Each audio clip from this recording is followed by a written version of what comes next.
Timeline, 5000 ans d'histoire, Richard Fremder. Conrad Lycostens, on est au XVIe siècle, humaniste alsacien, édite en 1557 le Prodigiorum ac Ostentorum Chronicon.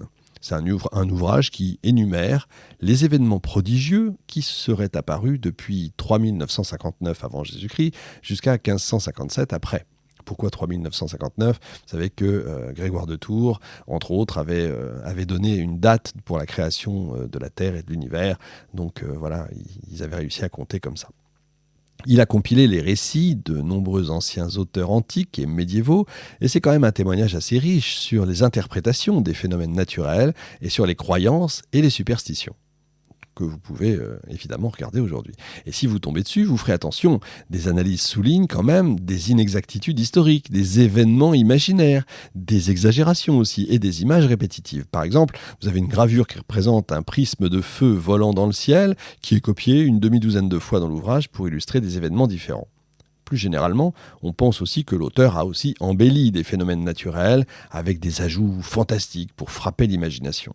Sur la comète, décrite comme une poutre aiguë et signalée en Arabie en 1479, on peut distinguer une faux, qui était un symbole courant utilisé par les artistes.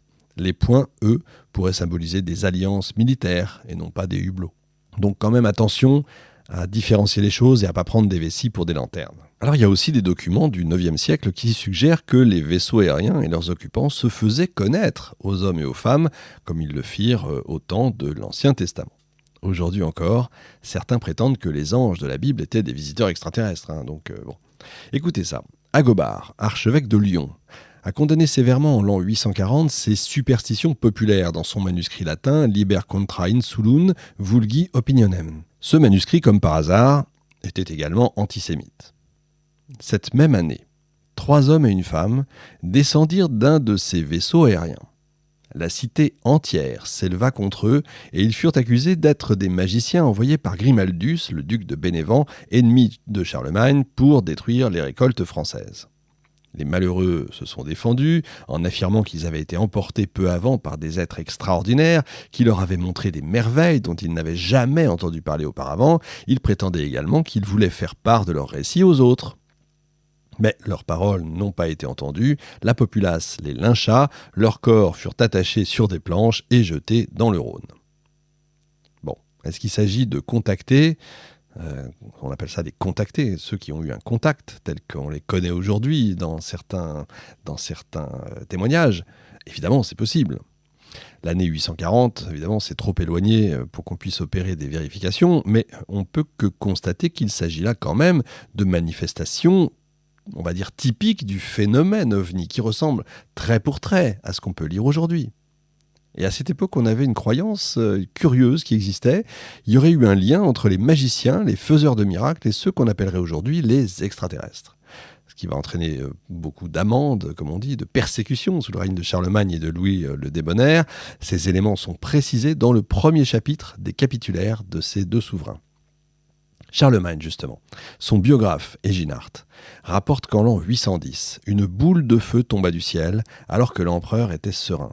La lumière se déplaçait d'est en ouest. Le phénomène effraya tellement le cheval du grand homme qu'il tomba par terre. Son armure, Charlemagne a 68 ans à ce moment-là, le meurtrit au point que par la suite, il marcha en boitant. Alors, foudre en boule ou ovni ? Charlemagne n'a pas été le seul souverain à être témoin d'une apparition, on va dire, insolite. Le roi anglo-saxon, Dornall mac Murchadach, qui a vu à Teltown en l'an 783 3 vaisseaux dans le ciel, et une très curieuse histoire, est arrivé au roi de France Charles le Chauve. Un jour, il a été entraîné par un être d'une blancheur éclatante, muni d'une arme jetant une lueur extraordinaire comme celle d'une comète. Au cours du voyage, l'étranger protégea le roi des animaux sauvages en les enveloppant d'une clarté qui les offusqua si bien qu'elles ne purent l'atteindre. Quelle était l'origine de cet être énigmatique ? Bonne question. Le 23 août 1015, au Japon, 2 objets passèrent dans le ciel et lâchèrent à un moment donné des sphères brillantes. Un étrange objet ovoïde de couleur rouge traversa le ciel de l'Europe en 1034. Il changea de direction avant de disparaître vers l'ouest. À Cracovie, dans la Pologne, chère à l'un de nos auditeurs, le 6 décembre 1269, au crépuscule, apparut un engin dont la forme évoqua une croix. Il éclaira la ville et ses environs d'une lumière intense. En 1361, un objet en forme de tambour, mesurant environ 20 pieds, fut aperçu au-dessus du Japon. Il surgit d'une île à l'ouest du Japon et survola toute la partie occidentale du pays. J'ai déjà eu l'occasion aussi de vous parler des fresques de Dečani en Serbie. C'était à l'occasion des Twitch, vous savez, en direct. Représentant ces fameuses fresques, elles représentent la crucifixion de Jésus. On y voit deux navires qui volent, tous les deux, d'Occident en Orient. Dans le premier, vous avez un homme qui est représenté, qui n'est pas auréolé. Il tient une sorte de levier de commande et regarde vers l'arrière. On a l'impression que le cosmonaute, entre guillemets, s'intéresse au vol de son collègue de l'autre côté qui le suit. Vous pouvez voir ça partout sur Internet, les fresques de Dečani en Serbie. Attention, bien entendu, il s'agit de la représentation en fait du soleil et de la lune, ce qui n'est pas rare dans l'iconographie de la crucifixion. Ils sont souvent personnifiés avec un visage. Alors ici, on a un personnage assis, et tout ça depuis au moins le 8e siècle. La lune n'est donc pas en train de se retourner pour savoir si le soleil est en train de la rattraper dans leur fantastique course spatiale avant la ligne d'arrivée, mais ils sont tous les deux tournés vers le crucifié, bien sûr, le roi du ciel, créateur de l'univers. Pendant l'automne 1423, au Japon, deux objets se déplacent en ondulant et se rejoignent. Quelques minutes plus tard, l'un de ces objets s'écrase au sol et y explose dans une vive lumière. De nombreux témoins auraient assisté à ce spectacle qui aurait duré 3 heures. Ce cas fait partie de ce qu'on appelle des explosions des disques dont on a retrouvé la trace. Écrite, je parle évidemment. En 1520, sous le règne de Charles Quint, à Erfurt, en Allemagne, on a vu un rayon brûlant de grande dimension. Et puis, il tomba sur le sol et détruisit plusieurs endroits, tourna en rond et regagna le ciel où il resta sous la forme d'un disque. Alors, on suppose que l'engin n'est pas tombé comme le raconte la chronique, mais qu'il a fait des évolutions à basse altitude, qu'il aurait même atterri un bref instant, provoqué des dommages. Tel cas serait de nos jours classé dans la catégorie atterrissage avec trace. Des dégâts de diverses sortes peuvent être causés d'ailleurs par ces fameux ovnis. Encore une fois, ovni ne veut pas dire extraterrestre. C'est des objets volants non identifiés. C'est un phénomène dont on ne connaît pas la signification. Mais on remarque brûlure de la végétation, sur des animaux, sur des hommes, défoncement du sol, dépérissement des plantes, dégâts sur des véhicules, etc., etc. et j'en passe.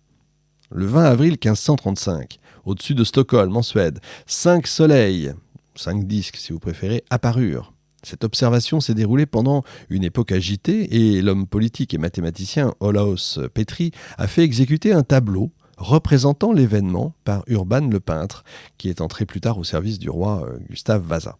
Les trajectoires des objets ont été dessinées par le peintre hollandais Jacob Matham. Une plaque de cuivre est conservée au Rijksmuseum d'Amsterdam, sur laquelle Matham est représenté exécutant les fameuses trajectoires. L'événement a été l'objet de discussions pendant un siècle. Le tableau se trouve actuellement dans la cathédrale de Stockholm, à côté du Palais Royal. Il s'agit là, peut-être, de la première observation d'OVNI aux sources véritables et dont il existe une représentation. Olaus Petri s'est servi de ce présage pour lancer de violents discours politiques contre le roi Gustav Vasa. Plus récemment, le phénomène a été interprété comme ce qu'on appelle un parélie, un phénomène lumineux, vous savez, provoqué par la réflexion des rayons du soleil sur un nuage de cristaux de glace, par exemple. Mais l'éclairement ou l'éclairage des maisons sur le tableau montre que le soleil se trouvait en fait du côté opposé de la ville. Donc, pas évident, il y a discussion. Au centre du Japon, dans la région de Kinki, un objet carré a été observé le 4 mars 1614. C'est intéressant, voilà une forme qui n'autorise aucune confusion avec un phénomène naturel.